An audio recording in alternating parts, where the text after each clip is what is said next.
একসময়ের গৌরবময় ইতিহাসের সাক্ষী ইটাকুমারী জমিদার বাড়ি এখন ডুবে আছে অন্ধকারে। বছরের পর বছর সংস্কারের অভাবে টিকে আছে কিছু ধ্বংসাবশেষ। অথচ এ বাড়ি থেকেই সূচনা হয়েছিল ঐতিহাসিক প্রজাবিদ্রোহের। আজও জমিদার বাড়ির পূর্ব পাশে দাঁড়িয়ে আছে দেশের অন্যতম বৃহৎ কাঠগোলাপের গাছ, শোভা ছড়াচ্ছে নীরবে।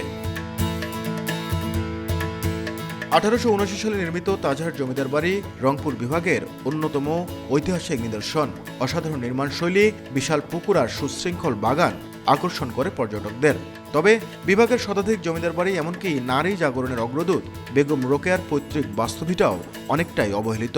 অন্যান্য ট্যুরিস্ট প্লেসেসে দেখতে পারি যে লাউঞ্জ থাকে, রেস্টরুমস থাকে, কারো বিশ্রামাগার থাকে, কিন্তু এখানে সেটা নাই। ভিতরে হচ্ছে যে মানুষ বসবে, যে চা পানি খাবে, হ্যাঁ, যে রিসোর্ট হোটেল এগুলো লাগবে, এগুলো নাই। এগুলো হলে আমাদের দূর থেকে যারা দেখতে আসে তাদের জন্য আরো সুবিধা হয়। দেখার জন্য আমাদের দেশে কিন্তু অনেক কিছু আছে, আমাদের বাইরে যাওয়ার দরকার নাই, কিন্তু একমাত্র এই রক্ষণাবেক্ষণের অভাবের কারণেই কিন্তু আমাদের হয়তোবা আমরা দেখতে পাইতেছি না বিষয়টা।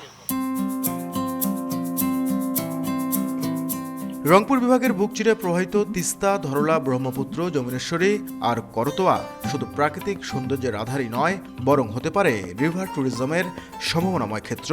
এছাড়াও ছোট বড় বন, হাওর, বিল আর ক্ষুদ্র নৃগোষ্ঠীর সংস্কৃতিকে ঘিরেও গড়ে উঠতে পারে পরিবেশ বান্ধব পর্যটন, যা উত্তরাঞ্চলের জন্য হতে পারে এক নতুন দিগন্ত।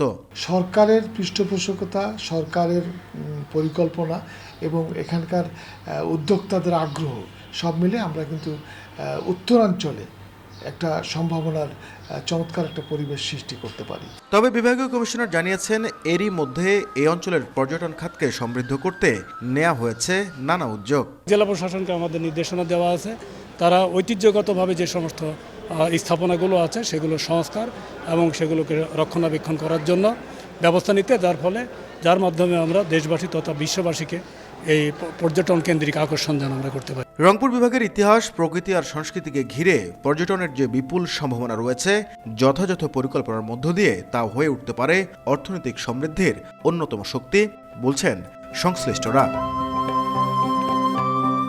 নাজমুল ইসলাম নিশাত, সময় সংবাদ, রংপুর।